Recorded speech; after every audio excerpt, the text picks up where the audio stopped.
Welcome, my friends. The country club is dripping in fairy lights. Champagne corks are popping like gunshots, laughter bouncing off crystal glasses. Everyone dressed like they're auditioning for Succession. Then one voice slices straight through the sparkle. So, Emily, still making, 60 grand writing code in your mom's basement? 80 heads swivel. The music dips. You can actually hear the ice in someone's glass crack. Camera zooms tight on Emily Harper, 29, gray hoodie swapped for a simple black dress, standing there with a smile that doesn't reach her eyes.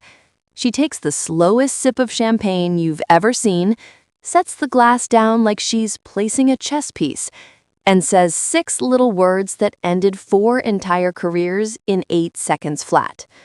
I actually own the company. Courtney. Dead silence.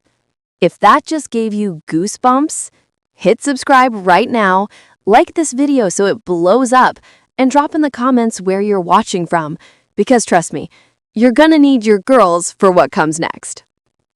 Emily Harper is 29, lives in a rainy Seattle apartment that smells like cold brew and vanilla candles, and has worn the exact same faded gray hoodie on every single family Zoom for the past 5 years. To her Midwestern family, that hoodie might as well be a neon sign screaming, "Failure to launch." Her older sister Lauren, 32, Columbus-based luxury wedding planner, 1.2 million Instagram followers, always glowing in cream silk blouses, the undisputed golden child, who really made something of herself. Every holiday call went the same. Mom gushing over Lauren's latest celebrity client, while Dad asked Emily for the 100th time if she was still just doing the computer thing. Emily would laugh it off, mute herself, and go back to debugging code at 2 a.m. while quietly owning 94% of Nextlify, the SaaS monster that just hit a $1.4 billion valuation.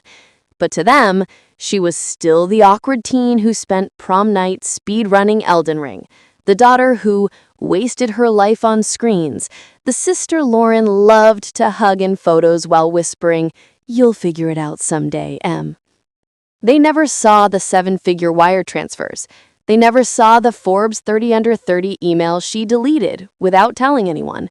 They only saw the hoodie, the quiet voice, the Target clearance rack dress she packed for the engagement weekend. And that's exactly how Emily wanted it, until the night they decided to remind the entire room who the real loser was. The country club ballroom looks like Pinterest threw up champagne and peonies. Lauren's maid of honor, Courtney, 31, fake tan orange, and dripping in designer, grabs the mic for her toast.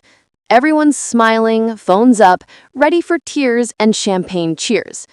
Courtney leans in, smirking right at Emily. Well, at least Lauren is marrying up, unlike some people who will probably die alone surrounded by cats and code. The room explodes in drunk, cruel laughter. Then the groomsmen pile on like hyenas. Chad, 33, Rolex catching the light, yells, "Yo, Emily, that Target dress on clearance too? Damn, rough year at the call center." Tyler, 32, already $500,000 in Nextlify stock, flexes his watch and laughs. Bro, she still thinks 60K is good money. Brett, 34, senior director title still fresh, raises his glass to Lauren, who escaped the basement life.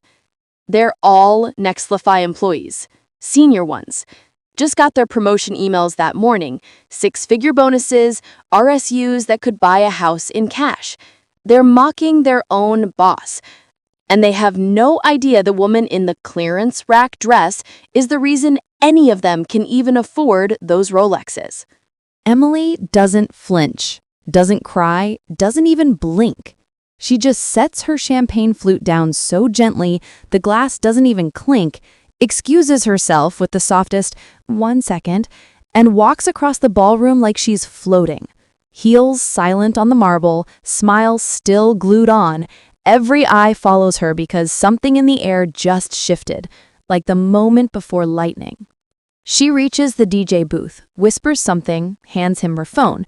The DJ, confused but paid very well tonight, plugs it in. The massive 85-inch screen behind the head table that's been looping Lauren and Jake's engagement photos flickers black. Guests nudge each other, giggling. Sister slideshow incoming, someone coos. The screen lights up again. Nexlify's internal dashboard, the exact shade of electric blue every employee sees when they log in on Monday morning. Emily taps her phone once. Her Slack status, top left corner, changes in real time. Emily Harper, founder and CEO. A ripple of gasps rolls through the room like a wave. Someone drops a fork. Courtney's champagne flute freezes halfway to her orange lips. Chad actually whispers, "What the f—" Emily starts typing, one slow, deliberate keystroke at a time.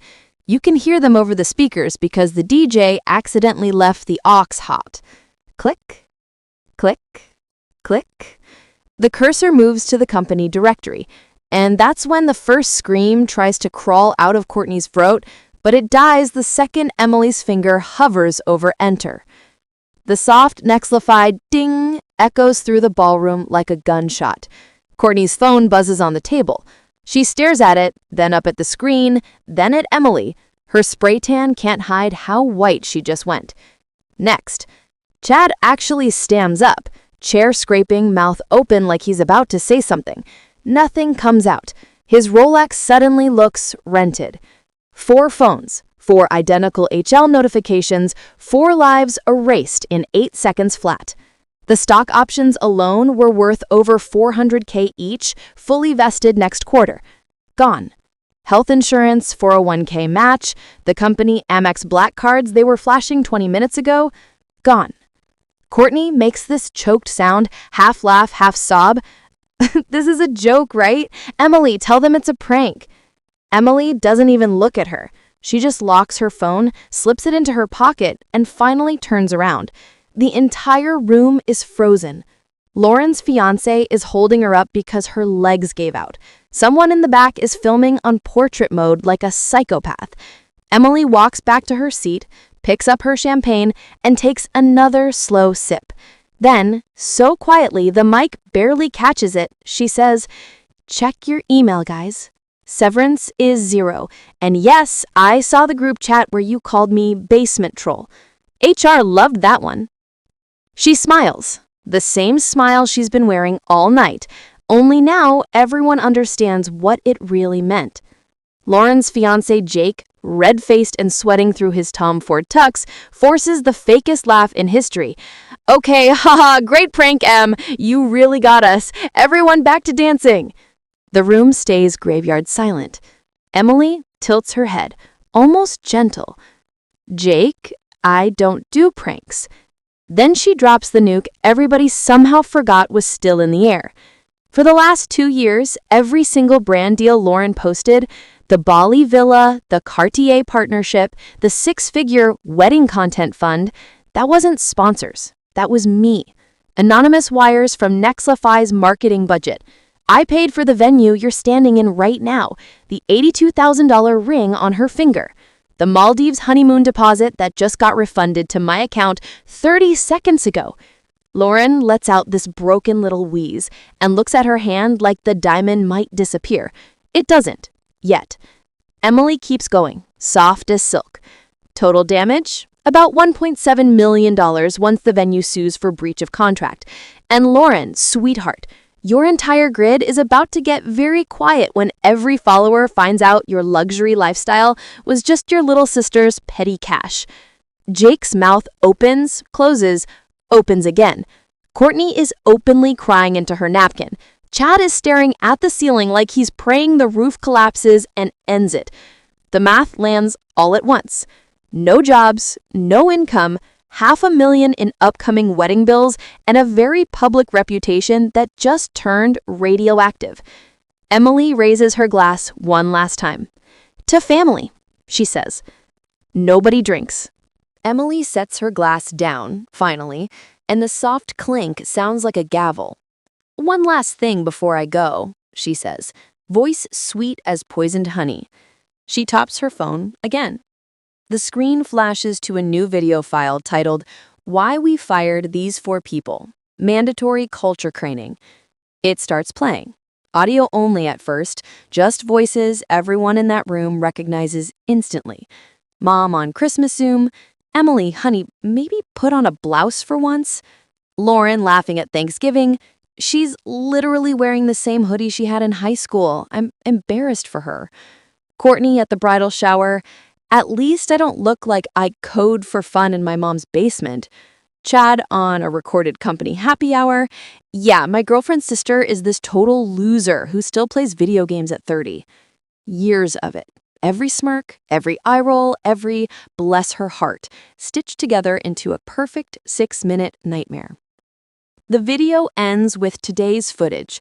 Courtney's toast, the groomsmen laughing, synced perfectly with their termination notices. Emily smiles at the screen like a proud parent. Uploaded it to the private culture channel an hour ago. Every new hire at Nexlify has to watch it before their first day. It's already been viewed 4,847 times. She locks eyes with Lauren, who's now on the floor, mascara rivers down her cheeks, while the country club manager quietly slides the cancellation invoice across the table. Fade to black. If you've ever been the weird one, the quiet one, the one they laughed at while counting your failures out loud, remember this story the next time they ask why you're so calm. Because somewhere out there, someone you dismissed years ago is already holding the knife you handed them. And one day, when the lights are the brightest and the room is the fullest, they're going to use it. Sleep tight, girls. See you in the next one. 1 year later, Lauren finally got married in a courthouse. Emily's gift arrived the next day, a single silver-framed photo from that night. Lauren mid-sob, mascara tears, Courtney screaming in the background. Handwritten on the bottom in perfect black ink, "Congratulations on marrying into the unemployment line. Love, your maid of honor's former boss."